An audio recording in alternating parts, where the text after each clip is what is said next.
Well, we expect him to be sharp, his stuff to be sharp, his slider and split to be good, move his fastball around, and at this point, early in the season, you get 6 innings out of your starter, 7 innings, you're thrilled. What has he meant to this organization over the last 2 years? A lot. He has been a very, very good pitcher for us the last 2 years, and obviously that's important when you're trying to, go places in October, and he's been important to our staff. What a difference a year makes. How nice is it for you to come in and be able to put the same lineup? I'm not so sure how many times I did that last year. It's nice, and obviously the key is to stay healthy, and if we're able to do that, you'll see this lineup a lot. Speaking of health, anything new on Ryan? Do you know what he's doing? Yeah, he's really not doing too much. He's not really doing any baseball activity. It's more the stretching and sort of rehabbing. Maybe it's not wet rain. I'm assuming they're looking at the radar and they know it's supposed to. Otherwise, it'd be close. Yeah, I would think so. Or the roof broke, one or the other. That'd be catastrophic.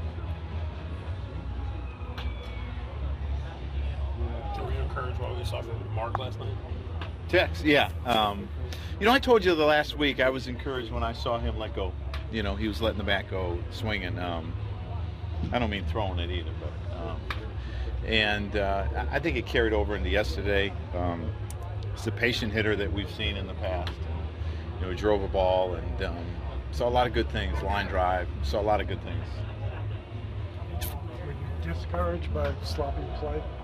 The what? Were you discouraged by the sloppy play early on? Well, it's not what you want to see, but you know that at time it's going to happen. I mean, if it becomes a common theme, then you get upset about it. But it's part of the game, and you move on.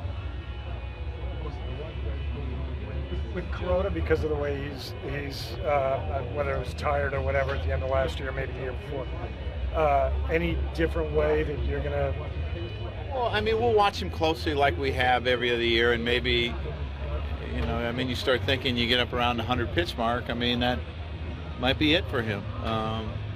You got to wonder to see how taxing the innings are, if you got an extra day's rest coming, all those sort of things. But we're going to have to watch him.